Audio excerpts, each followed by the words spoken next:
ये भी नहीं इस वक्त यहाँ पर, लेकिन बावजूद इसके क्योंकि आपका इतना सारा प्यार मिला, एक बार फिर से उन्होंने हमारे लिए वक्त निकाल लिया है और आपके सवालों के साथ एक बार फिर से वो हमारे सामने है। बहुत बहुत स्वागत है आपका सलीम जी। सभी व्यूअर्स का बहुत बहुत शुक्रिया कि आप लोग मुझे दोबारा देखने को तैयार हैं।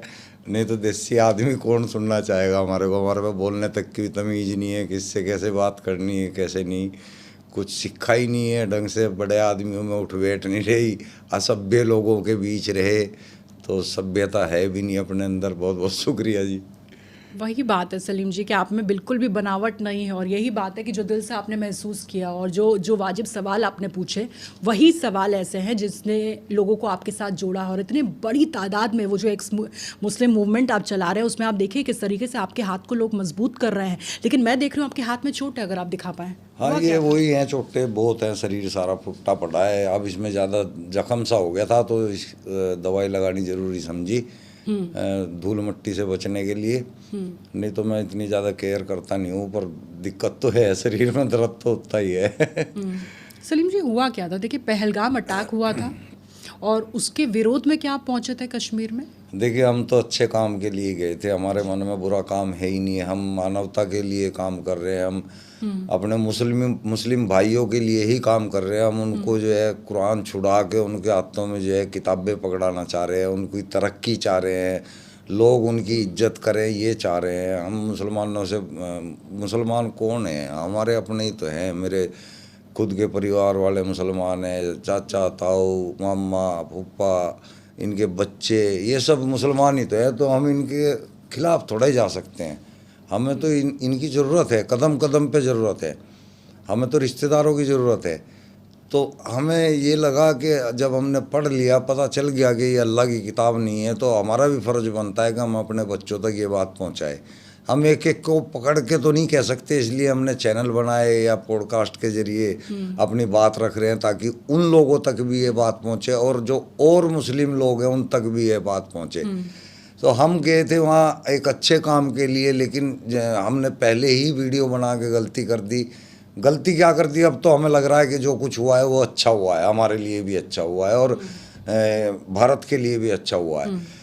हमने वहाँ पे वीडियो बना के ऐलान किया कि हम आ रहे हैं प्रोटेस्ट करने के लिए और हम चाहते हैं कि हमारे सामने वो जिहादी आए जो कत्लेआम करते फिरते हैं इस्लाम के नाम पे, इस्लाम की निज़ाम के नाम पे। तो वो तो जागे नहीं, आतंकवादी तो आए नहीं जिनकी हमें उम्मीद थी। और आए कौन? वहाँ की सरकार के कारिंदे पुलिस वाले जिनकी हमें उम्मीद ही नहीं थी, वो आए और उन्होंने पूरा इस्लाम के हिसाब से हमारे को टॉर्चर किया। उनके अंदर कहीं कानून की कोई वो नहीं थी। हमें ऐसा लग रहा था कि हम किसी शरिया कानून के तहत जो है मुजरिम बने हुए हैं और ऐसी जगहों पे तो जो है सजाए मौत का हक है। और वो हमें देते, अगर हमारी बात गलती से वहाँ के चैनल से ना निकली होती तो हमें मार दिया जाता और हमें आतंकवादी ISI का एजेंट घोषित कर दिया जाता। ये तो अच्छा हुआ कि वहाँ के IGP जो है वो हिंदू निकले और हमारे फॉलोअर्स के टर्म्स कहीं ना कहीं वहाँ तक पहुँच गए, उन्होंने जोर दिया तो हमें जो है रेस्क्यू कर लिया गया। नहीं तो रेस्क्यू से ये बोलते हैं कि जिसकी जान बचाई जाए, तो हमारी बचाई गई है वहाँ से। ये देखिए ये पूरी काली कर रखी है, मार मार के ये काली हो रही है, यहाँ से जख्म हो रहे हैं, ये देखिए दिख रहे हैं। और ये अगर पट्टे वगैरह खोल के दिखाऊं, ये हमारे नीले पड़े हुए हैं, ये हमारे नीले, ये घुटने पूरे फुट्टे पड़े हैं हमारे। हमारा पीछे का हिस्सा पूरा काला कर रखा था, जैसे किसी ने काला पेंट कर दिया हो। आपने तो मेडिकल भी करवाया अपना? कानूनी कार्रवाई कर रहे हैं जी, देखते हैं। वो नाजिया इलाही खान जी हमारा मुकदमा देख रही है, तो वो जैसे जैसे कहती रहेंगे ऐसे ऐसे करते रहेंगे हम।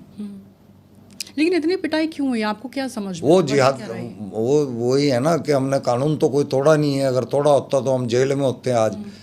तो लेकिन हमने इस्लाम के खिलाफ बोला है, उसकी सजा हमें मिली है कानून के रक्षक हो। क्या शुरू में उन्होंने इस बात को लेकर भी गफलत हुई कि आप मुसलमान है ही नहीं? पहले तो हाँ, उन्होंने हमें हिंदू समझ रखा था और उन्होंने हमें जाति जो मारना शुरू किया, काफिर कह के ही मारना शुरू किया। फिर हमारे को चेक किया, चेक करने के बाद पता चला कि ये तो मुसलमान ही है। खतना से पता चल गया उनको कि मुसलमान ही है। फिर वो हमारे को समझाने बैठ गए, डिबेट करने लगे हमसे हमने भी जितनी हो सकी बातचीत की। जब उन्हें दिख गया कि ये तो पूरे पक्के मुर्तद है, फिर हमें जो मार पड़ी है वो भयंकर, वही किताब के अनुसार कि जब तक ये कलमे में वापस ना आ जाए तब तक इन्हें मारो। वही हुआ है हमारे साथ भी। पूरी रात आपके साथ ये सिलसिला चलता हाँ, हम सलीम सो जी, नहीं सके। किसी वक्त आपको ऐसा लगा कि शायद मैं नहीं बच के वापस पहुंच हाँ, हमें मुझे तो अपना मुश्किल लग रहा था कि मैं तो किसी तरह बच भी नहीं सकता। समीर तो मुझे वहीं थाने में ही मरता हुआ दिख रहा था कि ये रात को ही मर जाएगा, लेकिन बस वो बेचारा पता नहीं कैसे बच गया। वो तो हमें दिख रहा था। यानी अपने दो साथियों का आप जिक्र कर रहे हैं। हाँ, ये दोनों भी एक्स मुस्लिम थे साथ ये में? हाँ, ये दोनों भी साथ में थे। जो मेरे साथ हो रहा था वो भी सेम उन्हीं के साथ, सब कुछ सेम हुआ है दोनों तीनों के साथ। जितने डंडे हमारे को, मतलब जो जितने सह सकता था ना, इतने बजे उस पे। सहने तक की तो कोई सीमा ही नहीं थी, बर्दाश्त से भी बाहर हो रखी थी। तो बस वो जब खुद थक जाते थे तभी हटते थे, नहीं तो बस मारते ही रहते थे। आपने कहा किसी तरीके से आपने अपनी आवाज़ को यहाँ तक पहुँचाया, और यहाँ पर जो आपके सहयोगी थे उन्होंने फिर उसके बाद क्या कार्यवाही शुरू की, कॉल्स वगैरह करनी शुरू कर दी बड़े बड़े अधिकारियों के यानी पास। उन्होंने अपने रसूख का इस्तेमाल करके किसी तरीके से आपको वहाँ से बचाया है? हाँ, रेस्क्यू किया है। रेस्क्यू किया है, आप ये कह रहे हैं। हाँ। तो जब आप उनके चंगुल से निकल रहे थे तब भी क्या आपको किसी तरह की धमकी मिली थी? क्योंकि जहाँ तक वो तो मुझे अब तक आ रही है, धमकियां तो अब तक आ रही हैं, डेली आती है। वो धमकी दे रहे थे अब कश्मीर से जब पुलिस वो आपको वाले पीट रहे थे तो पुलिस वाले, हाँ, जब आपको छोड़ रहे थे, क्योंकि मुझे ये जानकारी मिली है कि आप लोग के सोशल मीडिया हैंडल्स तक को डिलीट कर, आप अगर वहाँ से उनके सीसीटीवी चेक कराएंगे तो चलते वक्त भी हमारे को, अगर किसी ने वीडियो बना के बोला हमें पता है करोगे तुम ये काम, अगर किसी ने वीडियो बनाई फिर देखना तुम्हारा वहीं से उठा के क्या हाल करेंगे, ये धमकियाँ दे रहे थे। यानी उनके ये मंसूबे थे कि आप वहां से पिट के भी आ जाएं लेकिन आप मुंह भी ना खोलें। उन्होंने किस तरीके से आपके साथ ये सलूक किया? हाँ, क्योंकि लोगों को पता लग जाएगा कि उन्होंने गलत सलूक किया, तो इसलिए उन्होंने हमारे को डराया धमकाया। लेकिन हम अपने इलाके में आ चुके, हमें पता है यहाँ शरिया कानून नहीं है, यहाँ भारत का संविधान चलता है, वहाँ भारत का संविधान नहीं चलता, वहाँ उसको कोई नहीं मानता। यानी एक नया कश्मीर आप देख कर आए हैं वहाँ पर, वहाँ से? हाँ जी, वो तो नया कश्मीर क्या, बिल्कुल नया पाकिस्तान ही दिख रहा है हमें तो, और हाथों से जाता दिख रहा है बस। हाथों में से निकलता हुआ दिख रहा है। यानी कहीं ना कहीं आपको समझ में आ रहा है कि जो पहलगाम हमला हुआ था, जिसमें लगातार ये कॉन्स्पिरेसी थ्योरीज आ रही थी कि जब तक भीतर का लोकल सपोर्ट ना हो, भाई सीमाएं तो हमारी राजस्थान में भी पाकिस्तान से मिल रही है और तो कहीं कुछ नहीं हो रहा है, यहीं पर क्यों हुआ? क्योंकि लोकल सपोर्ट है। तो आपको लगा कि कहीं ना कहीं ऐसे ही लोग हैं, यही जहनियत है जो आतंकियों को पाल पोस रही है? अब मैं कह रहा हूँ कि आतंकी ही वही है। ये बहुत बड़ा चक्रव्यूह चल रहा है, आतंक फैलाते हैं वही कश्मीर के लोग, और जिम्मेदारी उठा लेता है पाकिस्तान। ये मिलीभगत चल रही है, काम यही कर रहे हैं। इंडिया वाले कहाँ ढूंढते रह जाते हैं? पाकिस्तान के अंदर, जबकि काम करने वाले कहाँ हैं? कश्मीर के अंदर। कश्मीर में भारत की सरकार की ऐसी कोई नज़र ही नहीं है। वो अलतकैया करते हैं, वो मार्च निकालते हैं, कैंडल मार्च निकालते हैं खुद करके। उन्होंने खुद ही किया, खुद ही कैंडल मार्च निकाल रहे हैं, खुद ही इस काम को बुरा बता रहे हैं और खुद ही किया है। और जिन्होंने नहीं किया वो अपने ऊपर जिम्मेदारी ले रहे हैं। उनको पता है कि भारत अब कुछ बिगाड़ ही नहीं सकता, हम जिम्मेदारी उठा लेते हैं, वो बच जाएंगे, हमारा काम चलता रहेगा। यानी कि ये बात आपने वहाँ से आकर समझी। अब ये बताइए ऑपरेशन सिंदूर के बारे में आप क्या कहेंगे? इसके बारे में तो मैं सच पूछो तो मेरे तो दिल से ऐसे दुआ सी निकल रही है कि मुझे ऐसा लग रहा है कि मोदी जी ने ये हमारा बदला ले लिया है। मतलब ऐसा दिल को सुकून सा आ रहा है कि बस दिल से दुआएं जा रही हैं मोदी जी के लिए कि बेशक 2 दिन 3 दिन लेट हो रहा है, पर अगले ने भी कुछ प्लानिंग की है, अपने तरीके से किया है। बहुत बेहतरीन, बहुत बेहतरीन। मैं कह रहा हूँ कि एक बार पाकिस्तान से नज़र हटा के कश्मीर की तरफ भी ध्यान देते हैं मोदी जी, तो ये होगा नहीं कभी ज़िंदगी में। अगर मोदी जी का ध्यान कश्मीर पे भी चला जाए, सारे उग्रवादी आपको कश्मीर में ही मिलेंगे। मोदी जी, पाकिस्तान तो दूर की चीज़ है, पहले तो इसकी जड़ें मेटनी चाहिए, इसको काबू में करना चाहिए। कश्मीर हमारा है, हमारे पास ही रहना चाहिए, और ये कश्मीरी जो है हमारे नहीं है। ये मैं देख के आ चुका, ये इस्लाम के हैं, ये जिहादी हैं, ये एक अलग देश बना के बैठे हुए हैं अपने आप में वहाँ, उसको इंडिया ही नहीं बोलते हैं, वो लोग अपना देश बोलते हैं, जबकि वो हमारा देश है। यानी आपको लग रहा है कहीं ना कहीं जो ऑपरेशन, क्योंकि मैं भी आज स्टूडियो में देखे सिंदूर लेकर आई थी जी। कि एक चुटकी सिंदूर की कीमत अब पूरा आतंकिस्तान, अब पाकिस्तान कहना तो उससे ठीक नहीं है, तो आतंकिस्तान भी समझ गया होगा, क्योंकि धर्म पूछ के मारा गया था। हाँ, और हम धर्म बताकर ही हमने बदला भी लिया है, ऑपरेशन सिंदूर ही हमने चलाया है, क्योंकि एक हिंदू महिला जो शादीशुदा होती है उसके लिए सिंदूर की क्या कीमत है सलीम जी? भाई मुसलमानों में तो कोई महिला नहीं लगाती, हिंदू ही लगाते हैं। बताइए, सुहाग के लिए करवा चौथ का हम व्रत रखते हैं, और इस तरीके से एक महिला के सामने जिसके हाथ की मेहंदी भी नहीं सूखी थी, 6 दिन पहले शादी हुई थी, एक थी जो 2 महीने पहले शादी हुई थी, महिलाओं के सामने पतियों को मार डाला गया, उनके सुहाग को उजाड़ दिया गया, और ये कहा गया कि जाकर मोदी को बता देना। लग गया पता मोदी को। मोदी को पता लग गया भाई। और इसी तरह का तो मैंने सुना था, आपको भी धमकी दी थी थाने के भीतर की जाके बता देना अपने मोदी को। जाके बता दिया अपने मोदी को, योगी को, क्या हालत होगी तुम्हारी। तो लग गया भाई पता, देखना तुम्हारा इंतजाम कैसे कैसे होगा।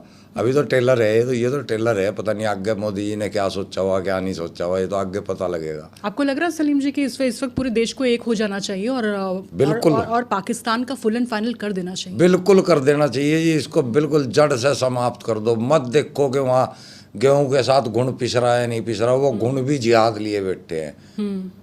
पीस दो इनको जिस तरह पिसा जा सके। कोई इंसान का बच्चा नहीं है इनके अंदर, वाकई में नहीं है, क्योंकि ये इस्लाम को पढ़ पढ़ के ना इतने जाहिल और इतने कट्टर हो चुके हैं कि इंसान इनके लिए कोई अहमियत ही नहीं रखता। इनके लिए सिर्फ वो आदमी अहमियत रखता है जो टोपी और दाढ़ी रख के 5 टाइम मुंदा सीधा होता रहे। और आप ये सोचिए कि जो आतंकी फैक्ट्री वहाँ पर मस्जिद में और मदरसे से चला रहा था जैश मोहम्मद का, हाँ, मसूद अजहर, जब उसके परिवार पर बनाई, जब उसके परिवार के 10 लोगों को उड़ा दिया गया हमारी स्ट्राइक के द्वारा, तो देखिए कैसे फुट फुट कर रोया कि इसके बदले तो मैं रो लेता। और तूने जो इतने लोगों को मारा है और बेगुनाहों का खून बहाया है, कत्लेआम किया है, उसका जरा सा भी इससे एहसास जुर्म नहीं है। हाँ नहीं है, वाकई में नहीं है। और अपने ऊपर आ रही है तो एहसास होता है। आपको लगता है अब आतंक का सफाया तो हो ही रहा है, लेकिन इसके साथ साथ जो आप कोशिश कर रहे हैं, अब हम उस कोशिश पर वापस आ जाते हैं सलीम जी, क्योंकि उस कोशिश को बहुत ज़्यादा रॉ एंड रियल के दर्शकों ने बहुत ज़्यादा सराहा है, और वो ये चाहते हैं कि आपकी मुहिम कभी ख़त्म नहीं होनी चाहिए, इसलिए उन्होंने कहा था कि आप एक बार फिर से स्टूडियो में आए। लेकिन अब वो आपके अब तक के सफ़र के बारे में विस्तार से जानना चाहते हैं। मेरा जो सफ़र है वो जी, पहले तो एक आम इंसान की तरह था, बल्कि मैं एक डरपोक इंसान था बहुत ज़्यादा। जब मैं छोटा था तो हमारे घर के बाहर एक खाली कमरा था, उसको भी मैं क्रॉस नहीं कर पाता था, इतना मैं डरपोक था। उसके बारे में ये फेमस था कि यहाँ पे कोई पीर रहता है, तो वो मैं इतना डरता था कि मुझे कोई इस पार से उस पार छोड़ता था तब मैं जाता था, और उस पार से जब आता था तो जब मुझे कोई इधर से लेने जाएगा तभी क्रॉस होता था, नहीं तो उधर ही खड़ा हुआ रोता रहता था। इतना कभी मैं डरपोक हुआ करता था। लेकिन उसके बाद मेरे जीवन में इतनी उथल पुथल मची कि मैं अंदर ही अंदर बहुत सॉलिड होता गया। मैंने बहुत ज्ञान हासिल किया, मैंने कुरान को पढ़ा, मैंने तर्जुमे के साथ कुरान को सीखा, मैंने दीन को बहुत बारीकी से समझा। मैंने यहाँ तक समझ लिया कि अल्लाह को पकड़ के आ गया मैं। मुझे पता चल गया कि ये अल्लाह नहीं है, और जो अल्लाह है उसके बारे में कोई भी आदमी सही जानकारी नहीं दे रहा है। तो ठीक है, मैं अल्लाह के बारे में कोई जानकारी नहीं देता, लेकिन ये जानकारी पक्की है कि कुरान का अल्लाह मौजूद नहीं है, और ये कुरान किसी अल्लाह की लिखी हुई या बताई हुई किताब नहीं है। ये इंसान का लिखा हुआ निज़ाम है, अरब देश को चलाने के लिए लिखा गया निज़ाम है। ये बाकी देशों के लिए है ही नहीं, ये केवल अरब देश के लिए है।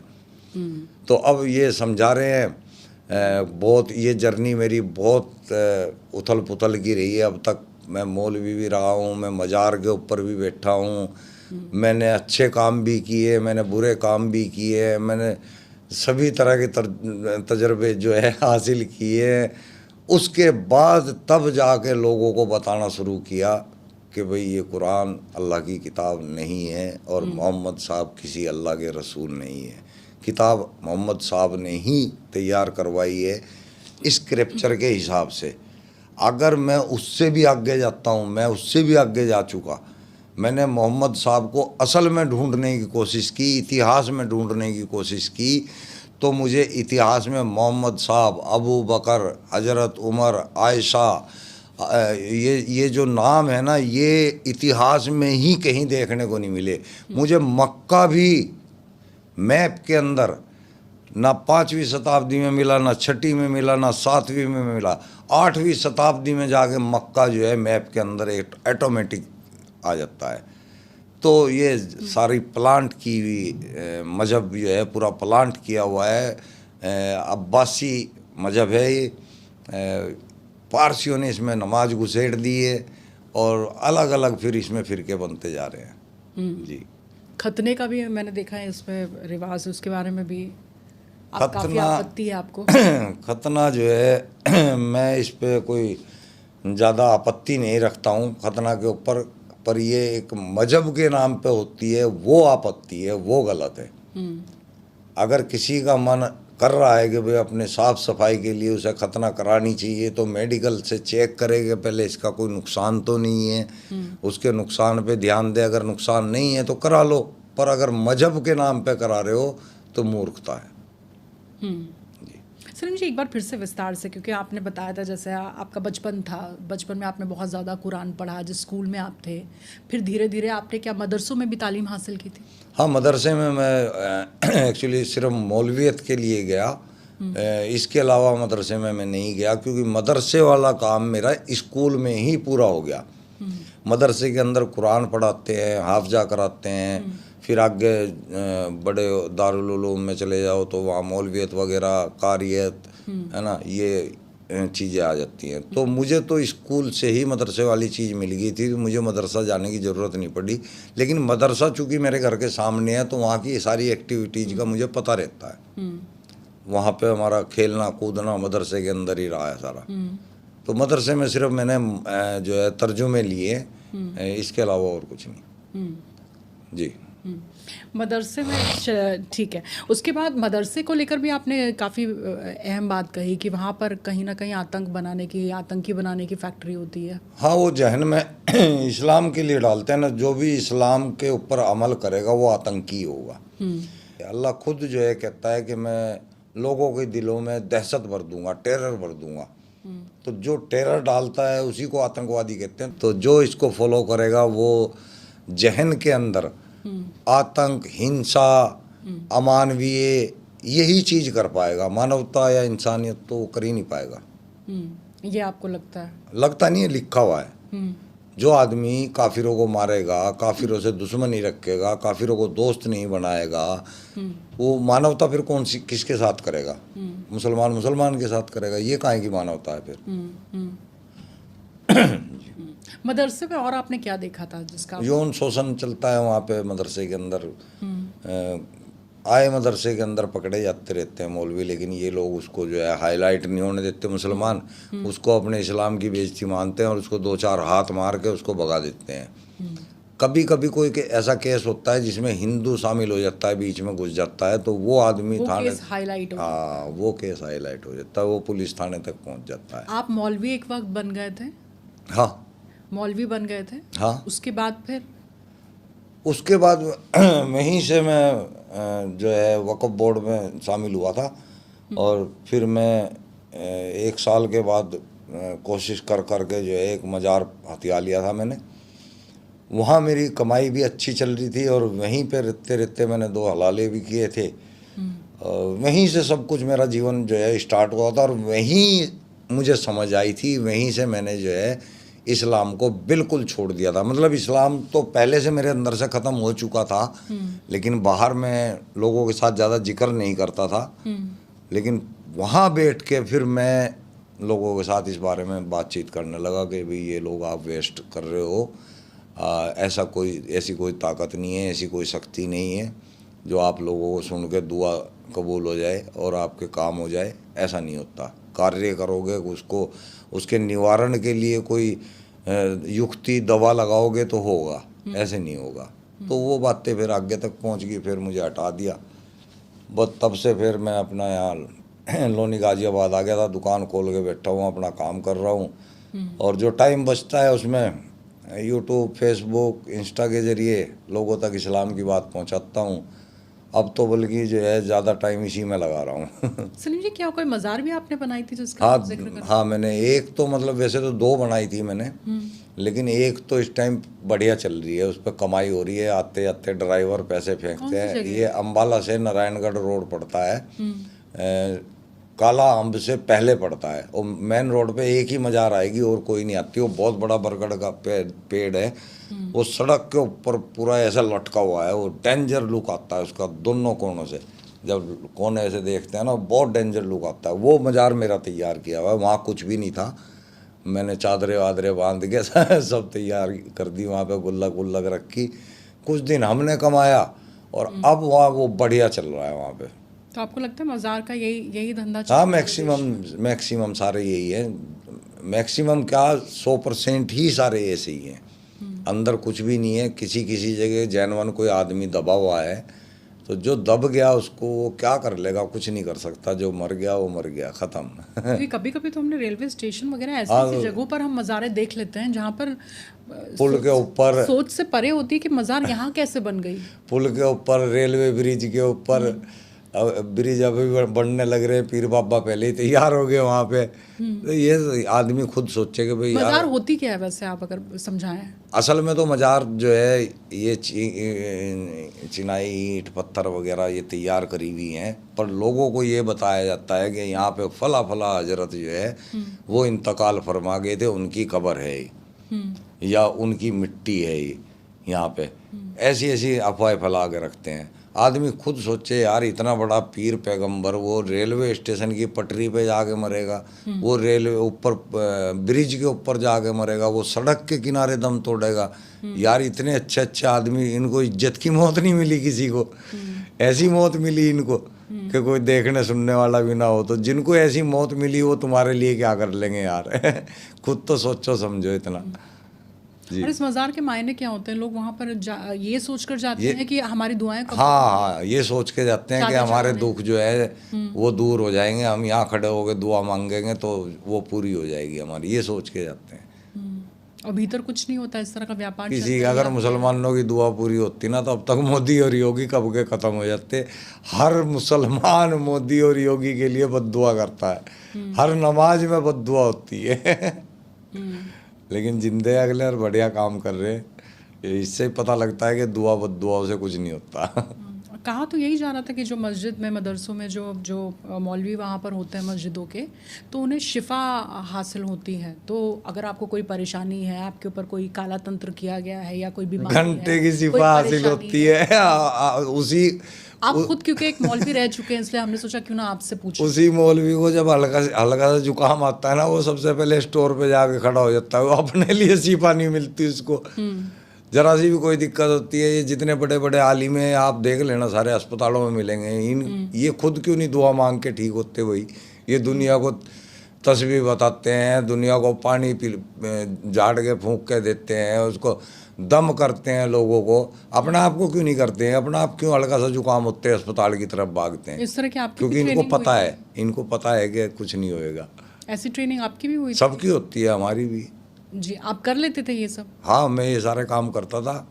अब आपको पता चल गया मेरी हकीकत का, नहीं तो आपके अंदर भी मैं अभी कोई ना कोई ऐसी चीज़ निकाल देता था कि आप कहती हैं। जरा जरा ट्रेलर दे दीजिए दर्शकों को। किस जैसे तरह से? जब कोई हमारे पास मजार पे आता था ना, एक्चुअली क्या होता है कि उसके अंदर पहले से ही ये बात है कि मेरे ऊपर किसी ने कुछ करा रखा है, तभी तो वो हमारे पास आ रही है। जी। हमें इस बात का पता है। जब वो आगे बैठती है तो हम थोड़ा ड्रामेबाजी करते हैं, अपनी हिलाते हैं खोपड़ी, हो कौन आया, ओ कौन आया तेरे साथ, ऐसे ऐसे ड्रामे करेंगे। तेरे ऊपर तो बहुत तगड़ा काम करवा रखा है, इतना कहते हो बाबा जी, बस अब आप ही देखोगे किसने करवा रखा है, तेरा अपना ही है और कौन है।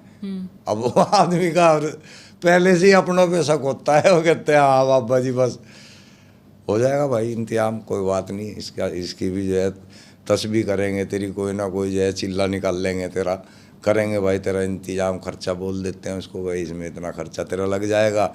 ऐसी ऐसी चीज़ें बता देंगे उसको जो बाज़ार में नहीं मिलेगी। वो बेचारे तंग हो के कहते हैं आप ही मंगा देना, हमने अपना 2 काली सुपारी, 2 हरी सुपारी, पान का पत्ता, बम्बई वाला पान, ऐसी ऐसी चीज़ें, एक फल, एक फूल, ऐसी ऐसी चीज़ें बता देंगे, 2-4 आइटम अपने मतलब की बता देंगे, बादाम तक मंगा लेंगे, भाई चलो बादाम खाएंगे बाद में, ऐसी ऐसी चीज़ें मंगाते हैं, साथ में पैसे रखवा लेते हैं। आदमी को करना पड़ता है। तो ये धंधा है, दुकानदारी है, लोगों को समझ में आहिस्ता आहिस्ता आ जाएगी, पता लग जाएगा। बड़ी बात ये सलीम जी कि आपकी यही दुकानदारी बहुत ज़ोरों से चल रही थी। एक लेडी थी, वो मुस्लिम ही थी, और उसका घरवाला जो है पैसे से अच्छा आदमी था, अमीर आदमी था, वो क्राइम वगैरह में लिप्त था। उसने बाहर कोई औरत वगैरह रखी हुई थी, पाल रखी थी, तो वो सारा पैसा उधर लुटा देता था, और उसकी घरवाली और 2 उसके बच्चे वो ज़्यादा परेशान हाल रहते थे पैसे की वजह से। तो वो ज़्यादा दुखी थी। एक तो आदमी का दुख होता है, दूसरी औरत के पास जाता है तो वो उसको बहुत बड़ा दुख होता है। तो वो मेरे पास आती थी। जब दूसरी बार है, पहली बार तो मैंने उसको ऐसे ही चिन्नी विन्नी पढ़ के दे दी थी, सस्ते में काम निकाल दिया था उसको, 250-300 रुपये का खर्चा करा के। फिर जब वो अगली बार आई तो मुझे पता लग गया कि इसको ज़रूरत है, हम ऐसे ही चेक करते हैं। जब मैंने उसको फिर 2-4 मंत्र से पढ़ाए, उसको दिखाया कि हाँ हमारे अंदर पावर है, तो वो तैयार होगी। 5100 रुपये का उसके ऊपर खर्चा बांध दिया मैंने कि भाई तेरा इतना पैसा खर्च होएगा। वो बेचारी जो है अपनी कानों की बालियाँ वालियाँ रख के गिरवी, तो मुझे 5100 रुपये देगी। फिर नेक्स्ट टाइम दोबारा से आई तो मैंने फिर नेक्स्ट टाइम 5100 रुपये का खर्चा उसके ऊपर लाद दिया। उसने बेचारी ने वो भी हामी भर ली, जबकि उसकी औकात रही नहीं थी 5100 और देने की। तो उसका भाई आया, फिर उसके भाई ने मेरे से जो है हाथ जोड़े, पैर पकड़े और उसकी हकीकत बताई कि ये इतनी तंग है कि इसके घर में खाने तक को भी दाने नहीं है, और ये चाय में भी पाउडर का दूध की चाय बनाती है ताकि मतलब सस्ते में काम चल जाए, पैसा बचाने के लिए। ये बहुत दुखी है। तो मुझे अकल आई कि यार इसी तरह के सारे लोग मेरे पास आते होंगे, मजबूर आदमी ही मेरे पास आते होंगे, जो 50 जगह लूट पिट के आके तंग हो के ऐसी जगह आते हैं कि भाई चलो यहाँ हमारा काम बन जाएगा। ऊपर से तू भी इनको लूट रहा है और बाकी लोग भी इनको ऐसे ही लूट रहे हैं। मैं कितना मानवीय वाला, बहुत बेकार काम है। मैंने कहा उस दिन ऐसी नफरत सी आई, बस तब से बस जो भी आता था उसी को बताना शुरू, जो भी आता था उसी को बताना शुरू। वहीं बैठ बैठ के 10-10, 15-15 आदमियों को बिठा बिठा के बात करना शुरू। मैं कहा भाई कोई अल्लाह नहीं है, अरे ये यहाँ कुछ नहीं दबावा, मगर बेवकूफ़ बना रखा तुम्हारा। रात को मैं इसके ऊपर सो जाता हूँ, कब्र के ऊपर ही सो जाता हूँ, मेरा कुछ नहीं उकड़ता। मैं तुम्हारे सामने इसकी इतनी कदर करता हूँ, धूप बत्ती करता हूँ ताकि पैसे कमा सकूँ तुम्हारे से, तुम लोग मेरे पास आ सको। असल में कुछ नहीं है ऐसा। तो कुछ लोग गुस्सा हुए, कुछ लोग समझ भी गए, कुछ नाराज़ हुए, कुछ ने शिकायत करी, फिर वहाँ से हट गया। तब से बस फिर अब इसी तरह लगा हूँ। ये मेरी जर्नी है। यानी वहाँ से उसके बाद मैंने सुना वक्फ बोर्ड से भी आपको बेदखल हाँ, वो जब ही कर दिया था, जब बेदखल हो गया तभी फिर मैं यहाँ लोनी में आया था। यहाँ आके घर वालों ने थोड़ा साथ सा दिया, तो दुकान खोल ली थी, वो चल रही थी बढ़िया। लेकिन फिर वो इस्लाम की बात करने लगा, फिर पीछे पड़ गए लोग वाग मुसलमान, जबकि मैं उन्हीं के लिए काम कर रहा। मैं उन्हें ही चाहता हूँ कि ये लोग जो है इस गलीच विदेशी आइडियोलॉजी को फॉलो कर रहे हैं। हमारी आइडियोलॉजी नहीं है, और खुद जहाँ की ये आइडियोलॉजी है वो लोग खुद इसको फॉलो नहीं कर रहे हैं। सऊदी अरब खुद कुरान को फॉलो नहीं कर रहा है, वो कुरान के खिलाफ काम कर रहा है। हम पता नहीं क्यों इनके पीछे लगे हुए हैं। हमारे माँ बाप बुजुर्ग पता नहीं किस मजबूरी में आके इस्लाम कबूल किए थे, क्योंकि वो तो पहले हिंदू ही थे ना, सभी यहाँ हिंदू थे। उनके सामने पता नहीं क्या मजबूरी रही होगी, क्या उनको झेलना पड़ा होगा जो उन्होंने अपने धर्म को बदला। आदमी जब भी बदलाव लाता है, जब वो किसी जगह दुखी हो जाता है, परेशान हो जाता है, तो उनको किया गया दुखी। और हम आज इसको अपना गर्व मान रहे हैं। लानत है हमारे ऊपर। अगर मैं तो मानता नहीं खैर के कोई ऊपर बैठा हुआ देख रहा, लेकिन अगर मान लो हमारे बुजुर्ग ऊपर बैठे हुए देख रहे होंगे तो वो सोच रहे होंगे कि यार हमने तो मजबूरी में इसको कबूल किया था, और हमारे बच्चे कितने इसको सच मान बैठे और कितने जो है कट्टर हो गए हैं कि अपने ही भाइयों को, अपने ही परिवार को, जो हमारा पिछला परिवार था काफिर हिंदू, उन्हीं को मार रहे हैं। तो क्या उनको महसूस हो रहा होगा। तो अगर आप लोगों का मानना है कि आत्मा देखती है सुनती है तो कैसी तड़प रही होगी वो, कि मैं तो पता नहीं क्यों जो है इस्लाम कबूल किया था, लेकिन ये बेवकूफ़, इनको तो मौका है, ये तो हिंदुस्तान के अंदर आज़ाद है, इनको तो मौका है, ये छोड़ सकते हैं अपने धर्म को, अपने इस्लाम को, अपनी संस्कृति में वापस आ सकते हैं। इनके ऊपर तो अब कोई जुल्म करने वाला नहीं है, हमारे ऊपर आया था, हमने तो बदल लिया, लेकिन अब इनको तो ज़रूरत नहीं है। लेकिन हम दिलेर हैं, और अगर हम इस्लाम से दूर हो जाए ना तो हम अपने लिए भी बहुत कुछ कर सकते हैं और देश के लिए तो बहुत कुछ कर सकते हैं। अगर हमें शिक्षा मिल जाए, हमें अच्छी पढ़ाई मिल जाए, तो हमसे बेहतर कौम है नहीं है कोई, इंडिया में तो है नहीं है।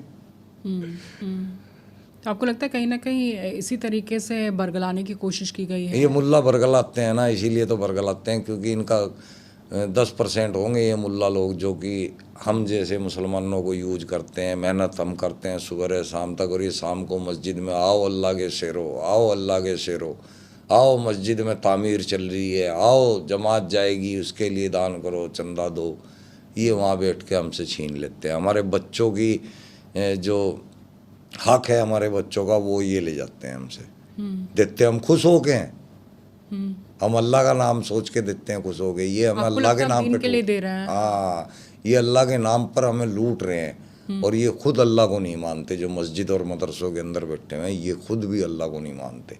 अगर ये अल्लाह को मानते होते तो मदरसों के अंदर क्यों व्यवचार करते, क्यों बच्चों के साथ शोषण करते, अगर उनको अल्लाह का यकीन होता। जी। मस्जिदों का भी जिक्र आपने किया कि मस्जिदों में क्या खुदा रहता है, और क्या क्या मस्जिदों में कुरान में ऐसा कुछ? मस्जिदों में कोई अल्लाह नहीं रहता, ना मस्जिदों का जिक्र कुरान के अंदर है, ना मस्जिदों का कॉन्सेप्ट कुरान के अंदर है। मस्जिदों के बारे में कोई जानकारी कुरान के अंदर है ही नहीं है, अजान की जानकारी कुरान के अंदर है ही नहीं है। ये सब दुकानदारी बना रखी है, यहाँ पे बैठक होती है बाकायदा, और ये लोग अपना एक गिरोह कहूँगा मैं इसको, इस्लाम के जो दड़ियल हैं, जो अपना आपको मुसलमान कहते हैं, ये अपना एक गिरोह चला रहे हैं मस्जिदों के अंदर से। यही वजह है कि ऑपरेशन सिंदूर में भी हमने देखा किस तरीके से जो मस्जिद है, मदरसा है, उसी के भीतर ये आतंकी घुसे हुए थे, वहीं पे बैठे हुए थे, और वहीं उसी पर अटैक भी किया गया। यानी कि वाकई में वो आतंक बनाने की फैक्ट्री हो गई। वहीं से ऑपरेट होता है सब कुछ। इंडिया में भी यहीं से होता है। जुमे की नमाज में क्यों जिहादी निकलते हैं, पत्थर ले गए, क्यों जुलूस मस्जिदों से ही शुरू होते हैं, क्योंकि वहाँ से इनका दिमाग माइंड सेट इनको किया जाता है मस्जिदों के अंदर से। मदरसों में तो मदरसे तो फैक्ट्री हैं दिमाग में जिहाद डालने की, और मस्जिदें जो हैं उसको ऑपरेट करने के स्थान हैं। आपको लगता है मदरसों पर ताला लग जाना चाहिए? हाँ, कोई कारण एक हो इसके फ़ायदे का, तो कि बताया जाए कि भाई मदरसे का एक कारण ये है, फ़ायदा होता है इससे, तो मैं अपना वोट दूंगा, मदरसे को रहने चाहिए। लेकिन अगर आप लोगों के पास कोई एक भी फ़ायदा है नहीं है, तो फिर क्यों है मदरसे? क्या वजह है फिर मदरसों की? मदरसे की शिक्षा से आज तक कौन डॉक्टर, इंजीनियर, कौन बड़ा IAS ऑफिसर क्या बना है आज तक? कोई बन सकता है तो बताओ। वहाँ से केवल या तो आदमी हाफिज मुल्ला बन के चंदा मांगेगा, या फिर मजदूरी करेगा बाहर निकल के, या फिर चोरी डकैती करेगा। वो कुछ कामयाब हो ही नहीं सकता। मदरसे के अंदर कोई कामयाबी नहीं है, नुकसान ही नुकसान है। वो मुसलमानों को अशिक्षित करने का अड्डा है। वहाँ से मुसलमानों के दिमाग को शिक्षा से दूर कर दिया जाता है। उसको ये समझाया जाता है कि ये दुनिया तेरे लिए फ़ानी है, ये दुनिया छोटी सी है, असली दुनिया ऊपर है, मरने के बाद है, उसकी तैयारी करो, इसकी दुनिया की कोई तैयारी ना करो, ये तो इम्तिहान के लिए है तुम्हारे लिए। तो उसके खोपड़ी में ये भर दिया जाता है कि ये दुनिया तेरे लिए बेकार है। जब वो दुनिया बेकार है तो वो उसके लिए करेगा क्यों तैयारी?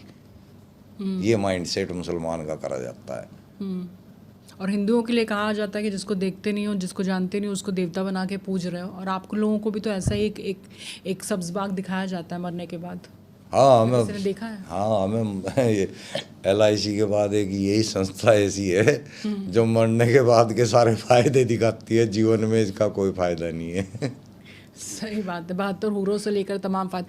इसके अलावा सलीम जी और ऐसा जीवन में क्या हुआ, घटित हुआ, जिसको लेकर आपको लगा कि नहीं, लोगों को बहुत ज़्यादा बहकाया जा रहा है, भड़काया जा रहा है, बहुत कट्टर बनाया जा रहा है और ज़बरदस्ती का उनके भीतर डर, दहशत भी फैलाई जा रही है और साथ ही साथ उनको और ज़्यादा उनके अंदर जहर भरा जा रहा है हिंदू के खिलाफ?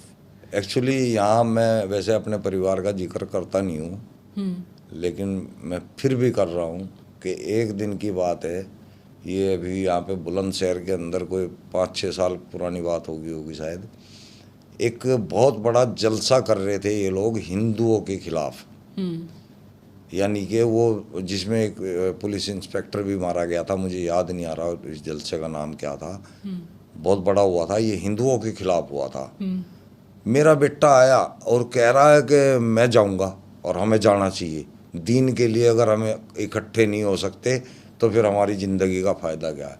मैं सोच में पड़ गया, मैं कहा यार ये तेरा बेटा कह रहा है इस तरह, इसको तो तूने कहीं मदरसे में भी नहीं भेजा, इसको तूने कहीं मस्जिद में भी नहीं भेजा, फिर भी इसके दिमाग में ये सवाल कहाँ से आ गया।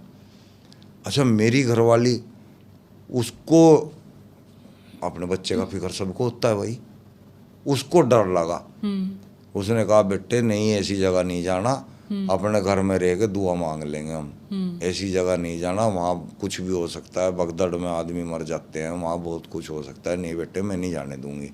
मैंने उसको, अपने बेटे को पहली बार और आखिरी बार, शायद आज तक मैंने धमकाया भी नहीं, सिर्फ उस दिन धमकाया था। आज के बाद मैंने कहा तेरे को ऐसे काम नहीं करने हैं, तू वो जो मुल्ला वहाँ पे तुम्हें लीड कर रहा है इतने मुसलमानों को, क्या उसका बेटा आ रहा है वहाँ पे? क्या वो अपने बेटे को लेके आया वहाँ पे? वो तो जिस टाइम कोई गड़बड़ी होगी हेलीकॉप्टर में उड़ के भाग जाएगा। और ऐसा ही हुआ कि वहाँ पे जो मेन आदमी थे, जब वो भगदड़ मची तो बड़े बड़े तो सारे निकल गए, वहाँ छोटे मोटे पिस गए, कई लोग मारे गए थे उसमें भगदड़ में। मैंने तो चलो अपने बच्चे को नहीं भेजा। तब से मैं इस काम को तेजी पे लेके आया कि जब तेरे बच्चे के दिमाग में ऐसा फितूर घुस सकता है, जबकि घर का ऐसा माहौल भी नहीं। हाँ, मैं यानी कि मेरे घर का माहौल ऐसा था ही नहीं। मेरे घर में मेरी सास के अलावा कोई ज़्यादा रिलीजियस है ही नहीं है। ठीक है, सारे अल्लाह को मानते हैं, मोहम्मद को मानते हैं, लेकिन इतने कट्टर नहीं है कि वो किसी को मारने काटने तक को तैयार हो जाए। तो मैं तब से इस एक्टिविटी के अंदर बहुत भयंकर आ गया और मैं लोगों को समझा रहा हूँ, बता रहा हूँ। और कुछ पता नहीं, मुझे ऐसा भी लगता है कि शायद पता नहीं मेरा जो स्क्रिप्चर है वो शायद मुझसे यही कराना चाह रहा था। ये नियति जो है मुझे इसीलिए तैयार कर रही थी। मैं ऐसा आदमी नहीं था, मुझे नहीं पता था कि मुझे जीवन में कुछ ऐसा करना पड़ेगा। और अब कर रहा हूँ तो ऐसा लग रहा है कि मेरे साथ जो कुछ हुआ वो सब मेरी इस काम के लिए ट्रेनिंग थी। यानी मैंने अपने जीवन में जो उथल पथल मचाई है वो सब इस कार्य को करने के लिए ये गुण चाहिए थे यार। यानी जिन जिन अग्नि परीक्षाओं से आप गुजरे हैं, जो अनुभव आपके जीवन में आपने बर्दाश्त किए हैं, आपको लगा कहीं ना कहीं वो आपको आज के दौर के लिए तैयार करते हैं, बदलाव के लिए। हाँ, मुझे अब लग रहा है कि वो मेरी ट्रेनिंग थी। और मैंने ऐसी ट्रेनिंग की है कि मतलब आम इंसान नहीं कर सकता, बहुत ज़्यादा डिफरेंट। लेकिन उसका ट्रेलर मुझे दिख गया है। अगर सलीम जी इतना पिटने के बाद भी अगर आप मुस्कुरा रहे हैं और इतनी एक तरह से कह सकते हैं कि वो 3rd डिग्री टॉर्चर था, एक मुंबई पुलिस के थोड़ा से भी भयंकर था जी। आप खुद बता रहे हैं, लेकिन आप मुस्कुरा रहे हैं, यानी कि वहाँ तक आपने बर्दाश्त किया। तो जीवन में किस तरह के अनुभवों से आप गुजरे होंगे उसका तो अंदाज़ा लगाया जा सकता है। हाँ। लेकिन इसके साथ ही वो धमकियों का सिलसिला जिसका आप जिक्र कर रहे थे अभी ऑफ कैमरा भी, कि आने के बाद भी वो अभी तक थमा नहीं है। हाँ, वो चल रही है, धमकियाँ डेली आती है, डेली फ़ोन के ऊपर कम से कम दिन में अगर 100 कॉल मुझे आ रही है तो 30-35 ऐसी आ रही हैं। किधर है तू, कहाँ रहता है तू, बता एड्रेस, तेरे गर्दन पर 15 कुल्हाड़ी मारूंगा, आ गए 15 कुल्हाड़ी, ऐसे जुदा वाली बात हो रही है। हाँ, ऐसी जो है धमकियाँ। मैं हंसता रहता हूँ उनके साथ, मैं कब आएगा तू, कितने दिन तक आएगा, कितने दिन की मोहलत है मेरे पास, बताना। तो चल रहा है मेरे लिए, तो ये आम बात है, कोई दिक्कत नहीं है। टाइम पास है मेरे लिए तो। लेकिन किसी वक्त आप इन सब चीज़ों को लेकर फिक्रमंद होते हैं कि एक बदलाव का आपने आगाज़ किया एक अच्छी सोच के साथ लोगों को समझाने के लिए, जागरूक करने के लिए। ठीक है, अगर वो आपकी बात से इत्तेफाक नहीं रख रहे हैं या भावनाओं को, अगर आप एक बार फिर से मैं कहना चाहूँगी रॉ एंड रियल के मंच से कि अगर आपको ऐसा लगता है कि हमारी कही गई, ख़ासतौर पर अगर सलीम जी की पिछले पॉडकास्ट में कही गई किसी भी बात से आपकी भावनाएं आहत हुई हैं, तो हम हाथ जोड़कर माफ़ी मांगते हैं, क्योंकि हमारी कोशिश ये नहीं थी कि कोई भी ऐसी बात कही जाए जिससे आपकी भावनाओं को आहत किया जाए या आपको दुखी किया जाए। लेकिन जो सच है कम से कम वो सुनिए, उसको समझने की कोशिश करिए और तर्क के आधार पर उस चीज़ पर आप बात करिए, जवाब दीजिए। आप बहस कर सकते हैं, आप चाहें तो आप पूरी तरीके से आमंत्रित हैं, आप यहाँ पर बैठिए। जो भी यहाँ पर सलीम जी के साथ बहस करना चाहते हैं, हमारा खुला निमंत्रण है, उनको आमंत्रण है, आप आइए यहाँ पर, आप बहस करिए। लेकिन आप जिस तरीके से अब मारने की धमकियां दे रहे हैं, जिसका हम जिक्र कर रहे थे, आपने मुझे कई मैसेजेस भी दिखाए थे, सिर्फ ऑडियो नहीं है, वो तो वीडियो मैसेजेस भी आ रहे हैं, मैसेज भी आ रहे हैं, एड्रेस मांगा जा रहा है, डराया जा रहा है, किस तरीके से अंजाम आपको मौत के घाट उतारा जाएगा उसका भी पूरा ट्रेलर दिखाया जा रहा है। यानी कि बहुत डर है कि इसको लेकर भी कोई FIR वगैरह आपने दर्ज किए या सुरक्षा की मांग? नहीं, मैं इसके खिलाफ कुछ नहीं करता। मैं तो, मुझे पता है कि दड़बप किया है, क्योंकि सलीम जी बहुत बड़ी तादाद में, आपने तो खुद देखा, आपने खुद उस पर रिस्पॉन्ड भी किया है कमेंट सेक्शन में, आपने देखा होगा कितनी बड़ी तादाद में लोगों ने कहा कि सलीम जी को सुरक्षा मिलनी चाहिए। अब कहाँ से मिलेगी जी, हमारा कौन परवाह कर रहा है।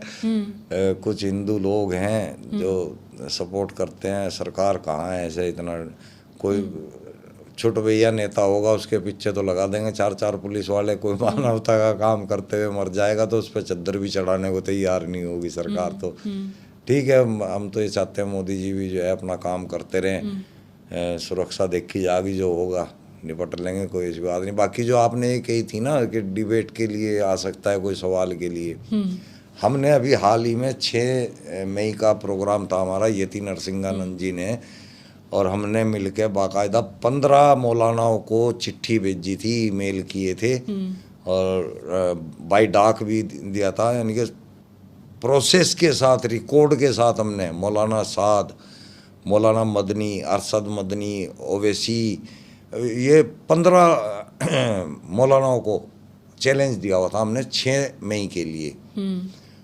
उनमें से एक भी नहीं आया है। 6 मई तो गुजर गई। हाँ, तो वो पोस्टपोन्ड किया, फिर हमने वो सारा खर्चा होना था, सब कुछ तैयारी हो रखी थी हमारी तरफ से, तो एक भी मौलाना आया नहीं है वहाँ पे इस्लाम को बचाने के लिए हमसे डिबेट करने। अगर स्टूडियो में कोई आना चाहे तो क्या? हम तो तैयार है ना, तैयार है। हाँ, मैं तो बल्कि आने जाने का खर्चा अपनी तरफ से दूंगा, होना तो आपकी तरफ से चाहिए, लेकिन मैं दे दूंगा उसके आने जाने का खर्चा भी। नहीं, मैं तो खुद आमंत्रित कर रही हूँ कि जिससे आना है। अगर आपको कमेंट सेक्शन में जिस तरह का सबको ये लग रहा है कि नहीं झूठ बोल रहे हैं या किसी दबाव में या पैसे लेकर इस तरह की बातें कर रहे हैं, पैसे लेके की बात, चलो मैं पूछता हूँ कि आप लोग कितने पैसे लेके इस्लाम के खिलाफ बोल सकते हैं? है किसी में हिम्मत? 1 लाख रुपए, 2 लाख रुपए, 3 लाख रुपए, 5 लाख रुपए, क्या बोल सकता है कोई? माइकल लाल जमा मस्जिद पे खड़ा हो जाएगा बैनर लेके? बोल सकता है कोई? तो ऐसे झूठे मुट्ठे इल्जाम मत लगाओ। आदमी की भावना देखो कि वो क्या चाह रहा है, उसके पीछे क्या उसका मोटिव है। मैं अपना मोटिव बार बार बताता हूँ कि मैं मुसलमानों को ऊंचाई पे देखना चाहता हूँ, अपने बच्चे को ऊंचाई पे देखना चाहता हूँ। मेरे बच्चों के साथ सभी के बच्चे शामिल हैं, तो मेरे मोटिव को देखें। तो अब इससे ज़्यादा कोई मुझे क्या देगा यार? मेरे तो कपड़े भी टोटल 2000 के नहीं है मेरे शरीर पे, तो अगर कोई मुझे 10 लाख देगा तो सोचो मैं कार से आऊँगा, कार से जाऊँगा। अभी मैं स्प्लेंडर बाइक चलाता हूँ जी। सलीम जी, यानी कि बहुत संघर्ष आप कर रहे हैं, एक्स मुस्लिम के तौर पर आपकी एक पहचान बनी है, एक मुहिम के आप साक्षी हैं, उसका आप आगाज़ कर रहे हैं और आप चाह रहे हैं कि बड़े से बड़े तादाद में आप लोग समझें। हाँ, ज़रूरी नहीं है कि वो मुस्लिम से एक्स मुस्लिम बन जाए, लेकिन जो सही है उसको सही को सही और गलत को गलत तो कहें। चाहे वो ट्रिपल तलाक की बात हो, चाहे वो हलाला की बात हो, बहुत से ऐसे मुद्दे हैं जिनको आपने मुखर होकर उठाया है। इसके अलावा और कोई ऐसे मुद्दे हैं जिनको आपको लगता है कि जिन पर नज़र जानी चाहिए लोगों की? बस मेरे लिए तो सबसे बड़ा मुद्दा इस्लाम का ही है जी। अगर आपने इस बात को कबूल कर लिया कि कुरान अल्लाह की किताब नहीं है, तो ये सब चीज़ें आपके लिए वेस्ट हो जाएंगी। ये तलाक, हलाला, फलाला, ये सब आपके लिए बकवास हो जाएंगी, खुद ही ख़त्म हो जाएंगी ऑटोमेटिकली। जब तक आप इसे अल्लाह की किताब मान रहे हैं तब तक आप फंसे हुए हैं। इस्लाम का सबसे पहला शिकार कौन होगा? मुसलमान, जो उसके कलमे में शरीक होगा। वजह, इस्लाम उसको शिक्षा से हटा देगा, शिक्षा से दूर कर देगा। कलमे का आपने जिक्र किया, इसी का जिक्र वहाँ पहलगाम में भी हुआ था कि हाँ, कलमा ला इलाहा इल्लल्लाह मुहम्मद रसूलुल्लाह सल्लल्लाहु अलैहि वसल्लम, यही है कलमा। हाँ, यानी कि नहीं है कोई माबूद सिवाय अल्लाह के और मोहम्मद साहब उसके सच्चे रसूल हैं। ये इसे पढ़वाने का मतलब क्या था? ईमान में आ जाना, मुसलमान बन जाना। जो इसको पढ़ लेगा वो मुसलमान बन जाएगा।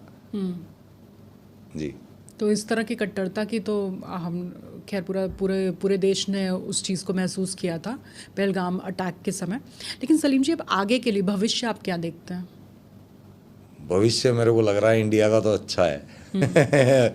मुझे ऐसा लग रहा है जैसे पॉपुलेशन एक्स मुस्लिमों की बढ़ती जा रही है, मुझे बहुत कॉल आ रही हैं। अब जब से मैं कश्मीर से आया ना, बड़ी कॉल आ रही है, और कश्मीर से बहुत आ रही हैं। यानी कि जितनी जिहादियों के आ रही हैं उससे थोड़ी कम ही सही, लेकिन आ रही है, कश्मीर से भी आ रही हैं कि हम आपकी बात पे गौर करेंगे। हम भी पढ़ रहे हैं और हमें भी ऐसा लग रहा है कि ये हमारे साथ जो है गलत है, हमारी जो मान्यता है वो गलत है। तो ये कश्मीर से भी आ रही है, और हिंदुस्तान के कोने कोने से मेरे पास लोग कॉल कर रहे हैं कि हम आपके चैनल पे आके चेहरे के साथ ऐलान करना चाहते हैं कि हम भी इस्लाम छोड़ रहे हैं, हम भी एक्स मुस्लिम बन रहे हैं। मैंने कहा ठीक है गुरु, मैं कामयाब हो गया। मैं चाहता ही यही हूँ, मेरा और कोई मोटिव है ही नहीं है। बाद में तुमने जो बनना है बनो, तुम्हें लग रहा है तुम्हें हिंदू बनना है हिंदू बनो, तुम्हें लग रहा है ईसाई बनना है ईसाई बनो, वो तुम देख लो, आगे पढ़ लो, समझ लो, फिर बन लो। हमें तो बिना कुछ बने ही मज़ा आ रहा है, कोई टेंशन नहीं है। हमें ना हिंदू बनने की ज़रूरत है, ना सिख बनने की ज़रूरत है, ना ईसाई, ना मुसलमान। हमें मानवता ज़रूरी है हमारे लिए।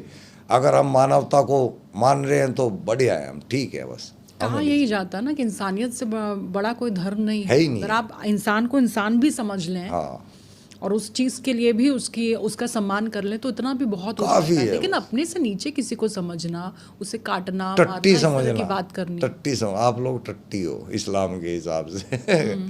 नजासत बोल रहा है, बिल्कुल साफ बोल रहा है कि जो इस्लाम को नहीं तो अगर मैं मानता वो आपको नजासत। पानी दूं और आप अगर सच्चे मुसलमान हैं तो आप पानी भी नहीं पियेंगे मेरा दिया हुआ? काफिर के हाथ का तो खाना नहीं चाहिए।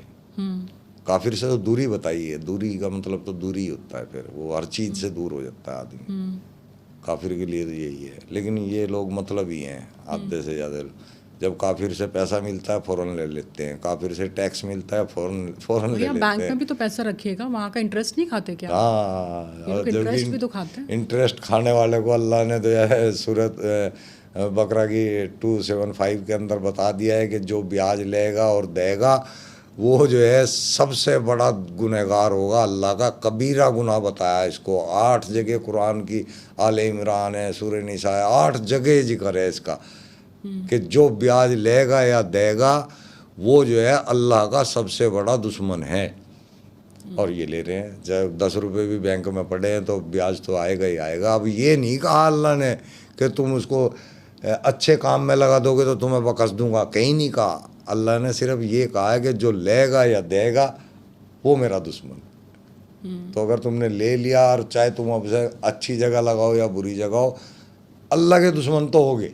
नाच गाना, फिल्में, सब हराम है, ये सब भी हराम है। सब हराम। पहले कहते थे कि टीवी लेकर आओ, आके यहाँ पर फोड़ दो, ये शैतान का बक्सा है। अब टीवी से बैठकर प्रचार करते हैं कि भाई आ जाओ। हाँ। उसी टीवी के अंदर से तो जाकिर नायक बाहर निकलते हैं। हाँ, जो मौलवी हैं उनकी दुकान चलती है। तो अब ये क्या हो गया? अब ये हृदय परिवर्तन। इस्लाम को तोड़ मरोड़ के अपने हिसाब से चलाने वाले लोग हैं ये जो मुल्ला हैं। नहीं तो ये सब चीजें इस्लाम के अंदर हराम है। ये सारी चीजें हाँ, सब हराम। हलाला को लेकर आप क्या समझते हैं? हलाला बहुत गंदी प्रथा है। और ये है क्या? औरत की सबसे बड़ी बेइज्जती है। औरत जात के लिए बहुत डूब मरने वाली चीज़ है ये।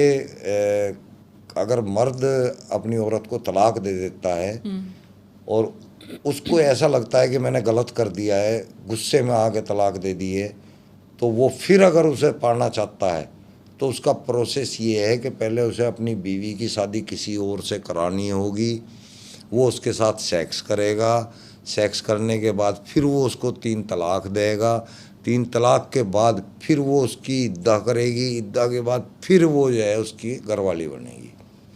यानी कि तलाक दी बंदे ने और सज़ा मिल गई महिला को। महिलाओं को एकदम भोग की वस्तु बनाया हुआ। हाँ, भोग की वस्तु बना रखा है जी, उसको खेती बता दिया है, आगे से जो अभी तो मैं या एक न्यूज़ पीछे भी से देख जो रही तो। थी जिसमें डासना की एक महिला थी, 14वां बच्चा उसका पैदा हुआ था, बड़ा बच्चा उसका 23 साल का था। हाँ हाँ वो यही कह रही थी कि पति रमज़ान के वक्त भी दारू पी के आता है और इस तरह से उसका खुद का कोई कंट्रोल नहीं है।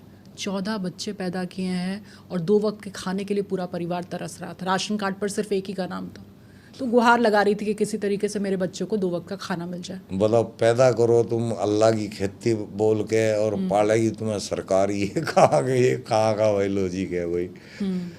अगर तुम पैदा ही 2 बच्चे करो तो तुम्हारे बच्चे शिक्षित भी होंगे, अच्छा खर्चा भी तुम्हारे घर का चल जाएगा। लेकिन क्या उकसाया जा रहा है मुसलमानों को कि बहुत बड़ी तादाद में बच्चे पैदा करो वो ताकि इस्लाम आबादी को बढ़े। इस्लाम को बढ़ाने के लिए ना ये बताया गया है कि बच्चे अल्लाह की देन है, इसमें कोई जो है दवाई ना खाएं, इसको ऑपरेशन ना कराएं, ये हराम है काम ऐसा करना। इसलिए कहा गया ताकि ज़्यादा बच्चे पैदा हों तो ज़्यादा जनसंख्या बढ़ जाए मुसलमानों की, ज़्यादा जनसंख्या बढ़ेगी तो ये देश में ज़्यादा हो जाएंगे, जब ये देश में ज़्यादा हो जाएंगे तो ये यहाँ पे इस्लाम को काफिज करेंगे। हाँ, काफिज और इसी के लिए ज़्यादा शादियां भी हो रही हैं, जितनी ज़्यादा बीवियां उतने ज़्यादा बच्चे उतने फिर ज़्यादा पैदा हो बच्चे। जाएंगे। हाँ तो इस तरीके से एक सर्कल सा चल रहा है। हाँ हाँ सलीम जी, आपको बहुत से लोग सहयोग करना चाहते हैं, तो उन्होंने ये कहा था कि सलीम जी जब आएँ स्टूडियो में तो उनसे पूछे कि हम किस तरीके से उनके हाथ मजबूत कर सकते हैं, किस तरीके से उन्हें मदद करना चाहते हैं। तो सबसे पहले तो आप चैनल बता दीजिए, पेटीएम कोई हो तो वो बता दीजिए, किस तरीके से लोग आपकी मदद कर सकते मेरा बड़ा चैनल था वो तो कश्मीर सरकार ने उड़ा दिया है हैं। सारे। सोशल मीडिया के सारे चैनल्स आपके हाँ, उड़ चुके सारे हैं। चैनल उड़ा दिए। अब आपने फिर से एक नया चैनल शुरू किया। हाँ, सलीम वास्तिक ऑफिशियल के नाम से मैंने नया चैनल शुरू किया, उसमें भी 12,000 के करीब सब्सक्राइबर हो गए हैं जी, अब भी स्टार्ट किया है बिल्कुल हाल ही में। हम टैग कर देंगे। जी, बहुत बहुत शुक्रिया आपका। और मेरा गूगल पे, फ़ोन पे, पेटीएम नंबर 9318459436। ये मैं अपने दर्शकों को बता दूं कि वो नंबर ये उठाते नहीं हैं, वो उनका पर्सनल नंबर नहीं है। अगर आप ये सोचें कि उस नंबर के रास्ते आपकी बात हो पाएगी तो वो मुश्किल है, नामुमकिन है। बल्कि वो नंबर रिश्तेदार का है लेकिन पैसे इन तक पहुंच जाते हैं और इसीलिए उस नंबर को हम साथ में टैग भी कर देंगे। सलीम जी, अब आगे आप क्या चाहते हैं? वहाँ से तो आप आ गए हैं, आने के बाद आपने देख लिया है कि वहाँ कश्मीर में क्या हाल है, पहलगाम में भी आपने विरोध किया, अब आवाज़ और मजबूती के साथ आ गई है। अब लोग ये कह रहे हैं कि बदलाव का, पूरे देश में बदलाव का जो सबसे नया नाम और बड़ा नाम है वो सलीम वास्तिक जी बन चुके हैं। सलीम वास्तिक जी इस मंच से अब अपने समर्थकों को क्या कहना चाहेंगे, देश को क्या कहना चाहेंगे जाते जाते? मैं तो मतलब धन्य हूँ कि मुझे ऐसा काम करने का मौका मिला है, मैं इसके लिए तैयार हुआ हूँ और मैं बहुत खुश हो रहा हूँ। अभी जो है जो मैम मुझे बता रही हैं कि भाई इस टाइप के कमेंट आए, बहुत से तो मैंने पढ़े भी हैं। मैं भी अपनी जो भी पॉडकास्ट होती है कोशिश करता हूँ सबके कमेंट पढ़ने की, लेकिन नहीं पढ़ पाता क्योंकि बहुत ज़्यादा मुझे काम पड़ता है, इधर उधर जाना पड़ता है, फ़ोन कॉल्स भी आती हैं, बहुत व्यस्तता है। तो मैं बहुत बहुत शुक्रगुजार हूँ आप सभी सुनने वालों का। हम लोगों को जो है सपोर्ट करें और अगर आप लोगों को लग रहा है कि हम अच्छा काम कर रहे हैं तो अपनी मदद अपने तरीके से जैसे भी पहुंचा सकते हैं। खाली ये नहीं